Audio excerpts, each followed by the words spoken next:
Hello students, last lecture में हमने पढ़ा था डेविसन एंड जर्मर एक्सपेरिमेंट।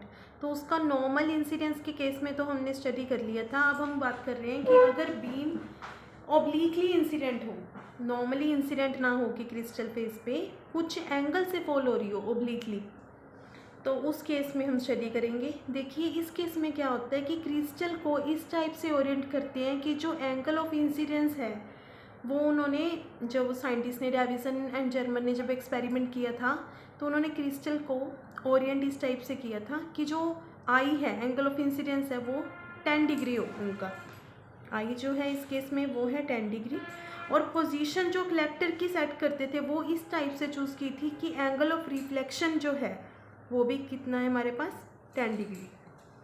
ये एक बार आपको रिमाइंड करवा दूँ, लास्ट लेक्चर में हमने ये डेविसन एंड जर्मर एक्सपेरिमेंट पढ़ा था। तो इंसिडेंट का जो एंगल है वो भी जो है 10 डिग्री लिया था, और ये इस टाइप से कलेक्टर को सेट किया कि जो एंगल ऑफ रिफ्लेक्शन है वो भी 10 डिग्री है। तो जो डी ब्रॉगली वेवलेंथ है इलेक्ट्रॉन की वो भी चेंज हुई थी। तो उन्होंने उसको कैसे चेंज किया, पोटेंशियल को चेंज करके बी को चेंज कर दिया, तो ऑब्वियसली लैम्डा चेंज होगा। तो इलेक्ट्रॉन जो है वो ब्रैग्स टाइप का इसमें रिफ्लेक्शन हुआ था, जो इलेक्ट्रॉन्स आ रहे थे, और वो किस कंडीशन को सेटिस्फाई कर रहे थे, जो ब्रैग्स लॉ की कंडीशन है डायफ्रेक्शन की, 2d sin theta is equal to n lambda. ठीक है, अब जो इलेक्ट्रॉन है उनका डायफ्रेक्शन हो रहा था, जो भी पैरेलल प्लेन्स थे क्रिस्टल के एटम, क्रिस्टल में एटम्स के जो पैरेलल प्लेन्स हैं वहाँ से उनका बार बार जो है डायफ्रेक्शन हो रहा था। तो करंट को उन्होंने फिर मेजर किया था, और वो लैम्डा, जैसे पहले तो देखा लैम्डा हमारे पास, हमें पता है कि लैम्डा होता है h/√2mEv। यहाँ से लैम्डा जो है वो √v के इन्वर्सली प्रोपोर्शनल आ गया। ठीक है, और फिर उन्होंने क्या किया, ये जो √v है इसको गैल्वेनोमीटर करंट के साथ इसका ग्राफ स्टडी किया। गैल्वेनोमीटर करंट, क्योंकि गैल्वेनोमीटर लगाया हुआ था साथ में कलेक्टर के पास, तो वहाँ से गैल्वेनोमीटर करंट की स्टडी की। तो उन्होंने देखा कि जो ग्राफ बना था ना गैल्वेनोमीटर करंट के अंदर और √v के अंदर, वो कुछ इस टाइप का था। इधर उन्होंने लिया गैल्वेनोमीटर करंट और इधर एक्स एक्सिस पे लिया √v। तो उन्होंने देखा कि ग्राफ कुछ इस टाइप का मिला था उनको, कुछ इस टाइप का। ठीक है, तो अब देखिए जो हमारे पास कंडीशन है, लैम्डा √v के इन्वर्सली प्रोपोर्शनल है यहाँ से, और 2d sin theta is equal to n lambda है। यहाँ से n और लैम्डा एक दूसरे के इन्वर्सली प्रोपोर्शनल है। ठीक है, अब n लैम्डा की इन्वर्सली है, लैम्डा √v के इन्वर्सली है, तो इट मीन्स n जो है वो √v के डायरेक्टली प्रोपोर्शनल हो जाएगा। इन दो रिलेशन से ये पता चल रहा है हमने। ठीक है, तो इससे क्या पता चला कि जो ऑर्डर है स्पेक्ट्रम का वो डायरेक्टली प्रोपोर्शनल है √v के। तो जो कर्व है वो हमें मैक्सिमा शो करती है, अलग अलग टाइप के मैक्सिमा मिलते हैं इसमें। ये कब मिल रहे हैं, √v के रेगुलर इंटरवल पे, क्योंकि यहाँ से पता चल रहा है ये n ऑर्डर को बता रहे हैं स्पेक्ट्रम के मैक्सिमा मिनिमा को, तो इसलिए मैक्सिमा जो मिल रहे हैं ना वो √v के रेगुलर इंटरवल पे मिल रहे हैं। इस रिलेशन से ये इंडिकेटर है। ठीक है, तो यहाँ से डी ब्रॉगली थ्योरी जो है वो सेटिस्फाई हुई थी। तो हमारा जो नेक्स्ट टॉपिक है वो है GP Thomson experiments. GP Thomson, तो ये साइंटिस्ट का नाम है, उन्होंने एक्सपेरिमेंट्स किए थे और उन्होंने इलेक्ट्रॉन को एक्सेलरेट किया था 10,000 से 50,000 वोल्ट तक, मतलब हाई एक्सेलरेटिंग वोल्टेज प्रोवाइड की थी इलेक्ट्रॉन्स को।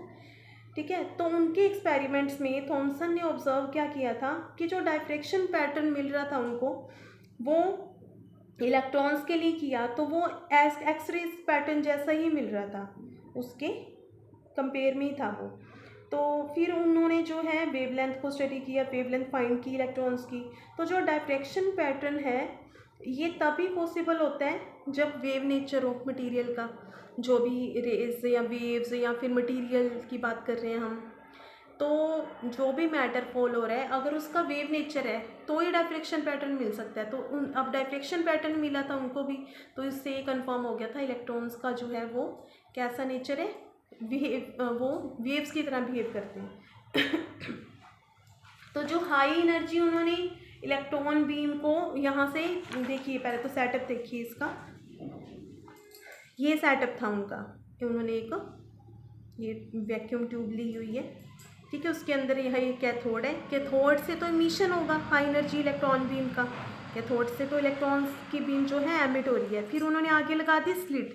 अब स्लिट का क्या काम है कि जो यहाँ से रेज आ रही हैं उनको फाइन बीम में कन्वर्ट करना, ठीक है, वो फाइन बीम में कन्वर्ट हो जाएंगी। उसके बाद उन्होंने एक लगाई हुई है यहाँ पे फिल्म एल्युमिनियम की या गोल्ड की ले सकते हैं।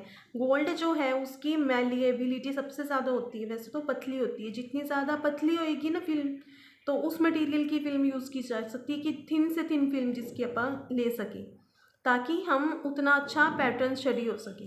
तो फिर उन्होंने गोल्ड या एल्युमिनियम की यहाँ पे फॉइल यूज़ की। तो फोटोग्राफ जो था उस बीम का वो फॉइल से जो आ रहा है ना वो यहाँ पे फोटोग्राफिक प्लेट पे उन्होंने रिकॉर्ड कर लिया। पूरे अपरेटस को उन्होंने एक जो है हाई वैक्यूम प्रोवाइड कर दिया ताकि इलेक्ट्रॉन्स अपनी एनर्जी को लॉस ना कर पाएँ। जो कोलिजन्स होंगे ना उनके गैस के मॉलिक्यूल्स के साथ तो उनकी एनर्जी लॉस ना हो, इसलिए उन्होंने वैक्यूम प्रोवाइड कर दिया। तो प्लेट डेवलप होने के बाद उन्होंने देखा कि जो पैटर्न मिला था वो उनको कंसेंट्रिक रिंग्स मिली थी, सेंट्रल सपोर्ट के अबाउट कॉन्सेंट्रिक रिंग्स, इस टाइप का उनको पैटर्न मिला था, ठीक है, कॉन्सेंट्रिक रिंग्स का। तो ये पैटर्न जो है वो एक्सरेज जो प्रोड्यूस करती हैं वैसे ही था, ठीक है। तो ये पैटर्न जो अब ये पता करना था इलेक्ट्रॉन्स की वजह से है या एक्सरेज की वजह से है। वो कैसे पता चला कि जो बीम निकल रही थी, मर्ज हो रही थी कैथोड से, उसको ना उन्होंने ये देखा कि वो बीम जो है वो इलेक्ट्रिक और मैग्नेटिक फील्ड में डिफ्लेक्ट हो रही है। अब अगर मैग्नेटिक फील्ड की वजह से डिफ्लेक्ट हो रही है तो इसका मतलब एक्सरेज तो नहीं हो सकती, क्योंकि एक्सरेज जो होती हैं उनकी ये प्रॉपर्टी होती है कि वो इलेक्ट्रिक और मैग्नेटिक फील्ड के थ्रू इफेक्टेड नहीं होती, उनका कोई इफेक्ट नहीं होता उन पे, मतलब इलेक्ट्रिक मैग्नेटिक फील्ड का। लेकिन वो जो इसमें बीम आ रही थी वो मैग्नेटिक फील्ड की वजह से इफेक्टेड हो रही थी, तो इससे ये कन्फर्म हो गया था वो एक्सरेज नहीं है, वो इलेक्ट्रॉन्स ही हैं, ठीक है। तो यहाँ से उनको जो है अब डाइफ्रैक्शन पैटर्न मिला था, इट मीन्स इलेक्ट्रॉन्स वेव्स की तरह बिहेव करते हैं, ये उन्होंने कंक्लूड किया था। थॉमसन ने जो एक्सपेरिमेंट किया था इससे ये डेमोन्स्ट्रेट हो गया था कि मैटर वेव्स एग्जिस्ट करती हैं, ठीक है। फिर उन्होंने वेवलेंथ को कैलकुलेट किया और ये देखा कि जो वेवलेंथ है वो एक्सेलरेटिंग वोल्टेज पे डिपेंड करती है, टारगेट का जो मटेरियल है उस पर डिपेंड नहीं करती, क्योंकि मटेरियल को अलग अलग लिया तो कोई फ़र्क नहीं पड़ा था वेवलेंथ पे, बट वोल्टेज को चेंज करने पे इफेक्ट हो रहा था वोल्टेज पे, उस पे वेवलेंथ पे।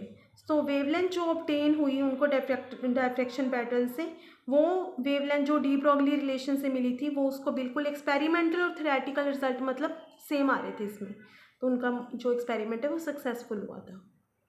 तो थैंक यू।